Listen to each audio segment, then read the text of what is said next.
Hi, Haley. Welcome. Thank you so much. I am so excited to have you here for Surrogacy Awareness Month, talk about your journey, and just ask you a few questions about your experience. Let's start by you telling us a little bit about yourself. Well, you said my name is Haley. I'm a mom. I have a couple little ones, almost 7 and almost 5-year-olds. I'm married to my high school sweetheart. We're a military family, so we move a lot. And I just completed my first surrogacy journey in December. So That's amazing. officially 3 months postpartum yesterday. So what made you become a surrogate? Well, I had great pregnancies. I had a 41-weeker and a 40-week to the day. Came on its due date, which was pretty cool. So there's that, which obviously is a huge, qualification, but it was introduced to me on a personal level. And, this was for a same-sex couple looking to do surrogacy, and the journey didn't go quite well for them in the beginning stages. And I actually sat with them during this really emotional loss for them. And it just had me thinking about surrogacy and, doing more research about it and just realizing like, wow, okay, I qualify for this and I'm actually, willing and able. And I think I want to do this. So we moved and like a couple years go by and I just have been thinking about it for literally like 2 years. Just, should I do it? Should I not do it? Like, did a lot of research. And then one day we were watching Friends, me and my husband, it's on, and Phoebe's the surrogate. And I was just like, what do you think about me being a surrogate? And my husband was just the most positive, supportive, oh my gosh, why not? And so I immediately started researching agencies and I literally applied that day. And That's amazing. we got it all set up. And yeah, took about a year, but the process doesn't always go like this. Yeah. So yeah. Yours obviously did not go smoothly then. Well, I wouldn't say it went rough, but in the beginning, the first transfer didn't work out, and it just no answers to why. I just never got that positive pregnancy test. So about 5 weeks from, our final beta result and end of medication, which was a little rough because it was just kind of an abrupt, cold turkey, cut your hormones all over the place. But it was 5 weeks between that and the start of medication again to try again. And during our match with my intended parents, we all agreed, let's try it like 3 times. Like that's what I was willing. And of course, we have the choice when if it doesn't work out, you might not emotionally or physically be able to do it again. And I was just like, when can we start this? Like, I want to try again. So gratefully, and that anniversary is coming up too. Our transfer date was March 31st last year. Oh, yeah. So I didn't realize when I was doing my transfer that it was Surrogacy Awareness Month a year ago. I had no idea. Yeah, that's awesome. Yeah, that's cool that you did it during, well, we're, the month that we're trying to bring awareness to this. Cause I was just actually talking to a friend yesterday about this, and this is totally off subject, but talking about Surrogacy Awareness Month, of how many people don't really know that this is an actual thing. Like they see it on Friends, or I saw it on a reality show that I was watching. That it's not just for like Kim Kardashians of the world. Like yes, yeah, it's like a real thing. Yeah. And there's a lot of surrogates, and there's even more intended parents who need a surrogate. Right. That's like my number one. I'll just say that real quick to kind of top that off is when people ask me like, why did you do this? And I'm like, not everybody can, and not everybody who can will. So you have to think like this many people can, this many people will, this many people actually become, And this many people need help to grow their family. Exactly. It's so overwhelming how many people there are. Which was a big eye opener and just really humbled me, like seeing, what people go through. And in comparison to someone like me who just got pregnant the first try, and I never would take that for granted. And even more so now, being close with people who've struggled. Mm-hmm. It's so true. Even as a midwife, I didn't know. I mean, I saw a lot of secondary infertility, but then they eventually would become pregnant with the help of IVF doctors and then would transfer care to me. But it wasn't until I became a surrogate that I realized, I mean, of course I knew the same sex community needed help.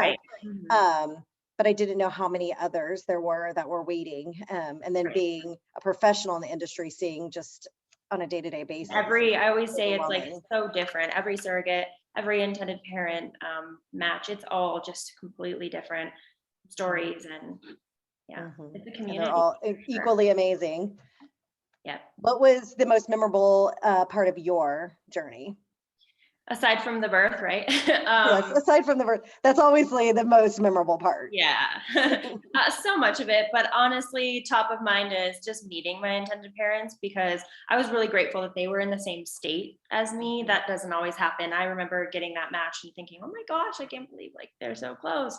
And they didn't make it to that first transfer with COVID and stuff. It was a little rough right there. So when March came around, they're like, we're coming down, and it was great. I got to meet both of them, and my intended mother was in the room, and she just was an emotional mess, and I'm an emotional person. We were just really like this the whole time. Dynamic duo. I love it. It was great, but definitely would say meeting them was the most memorable. Yeah. And then of course them meeting their baby is obviously, I say that it's comparable to when I met my children for the first time.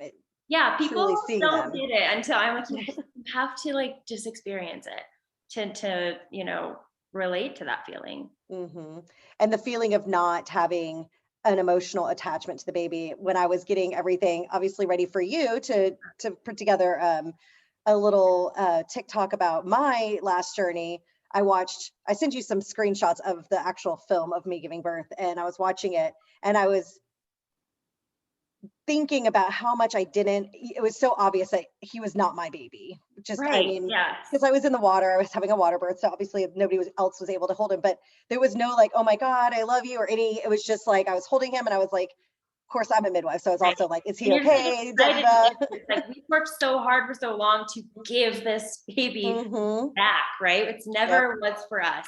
Another thing that is so commonly asked, as you know, how do you not get attached? Like physically, how? I'm like, I don't know how to explain it. You just don't. It's such a process, Yeah, you really don't. I always say I got more attached to my intended parents than I did to the baby. I mean, Oh, I really have to be careful. Like we have an open communication with, my IPs, but I also don't want to overwhelm them with like, how are you guys doing? How's everybody feeling? And I just want to like, I miss that, right? I miss like the conversations that we'd have, and we grew a friendship through it. So yeah, I miss my IPs a lot. I know. I missed mine when they went back to Spain, because mine were international. And so they stayed 2 weeks after. And when they went back, I remember that day and I was like, bye to the baby. Like, oh, you're so cute. Bye. But it was like a baby, like I just met him. Like I knew him for 2 weeks. I mean, I grew him, so I knew him for a lot longer, but I was growing, I don't know, he wasn't ever mine. So it was just like, whatever. But for them, I talked to them all the time. And even then feeling when the baby move, you're like, I can't wait to tell, my IPs about this movement today, at what week we first felt him, and all of that. Yeah. Yeah. That's the hardest part, I think, about a journey ending is you're talking to them all the time, because really your journey as a surrogate ends there, and their journey really begins, as parents. And so it's a beautiful transition, and it's one that's why we sign up for it. But it's also, I think that for me was the hardest part, was that my journey was over, and it was really awesome to see them with their baby, but it was also like, I miss that friendship. They're very like loving and empathetic, and like, not to talk about myself, but I like love very hard, and so it's kind of hard to let go of that relationship. But I'm grateful. I get pictures and stuff, which that's awesome. So my final question is one that I feel like everybody gets asked all the time, next to did you want to keep the baby or were you attached to the baby, is would you do it again? I hate to ask you that 3 months postpartum, but you're like, it's like a reflex to me, honestly. Like my immediate like reflex is like, yes, absolutely. It was so great. And even the struggle on a personal level changed my life. Like I have so much more confidence. I have so much more gratitude for just, my children, my family, and then just feeling like this huge piece of someone's life forever, no matter what. If we stop talking today and never spoke again, I will always have had that gift that I was able to give them. Yeah. And that's something that is almost addicting. Like I want to keep feeling that way. But on the other side, it's also like it was just so great. I don't know if I could top that experience. So, and I know everyone's is different. But like my body, I don't know. Some days I'm like, oh my goodness, heck no, I couldn't do this again. But then I like look back, I'm like, wow, I can't believe I did that. Like medication, the bruises, like it's all part of the process, and it's still a beautiful process. So I don't know, undecided. Undecided. You're like, checkbox C. Right. I don't know. Well, A little thank bit you more so time. much for sharing so candidly. It's Yeah. always fun talking to other surrogates and hearing, especially somebody who's so freshly, because I mean, my last one was 5 years ago. I mean, I was like digging through my phone to find pictures and I videos already for have you. a video ready for you. It's so cute. So Oh, cute. I'm so excited to see it. Yeah, I was like going back. I'm like, okay, I've got to go back to 2016 and then 2017 and find the months. And then I could remember, but I could remember specifically pictures that I took and Right. videos that I took. And so then I was like searching for those to be able to send to you. And so I love talking to somebody though that it's still so fresh and those emotions are still, and I mean, really, honestly, 5 years later, you're still going to feel I'm just as super curious. passionate I'm about it. definitely in like that glow of oh my gosh, like this just happened. I'm so excited. I'm so grateful. And I do wonder, like, when am I gonna not want to talk about this? Never. I don't know. I'm 5 years out from my last one and I still want to talk about it, obviously, I love that. all the Yeah. time. Obviously, because I do talk about it literally every day. Now I get paid to talk to surrogates about it because now it's become my job, which they say, love what you do and you never feel like you're working. So that's I love that. I love that so really much. what my life is like every day. And so it's amazing. So, well, thank you for joining me, and we'll continue this series the rest of the month for all of our viewers. So tune in again next week and we'll have a new video. All right. Thank you so much, Thank Susan. you. All right, bye. Bye.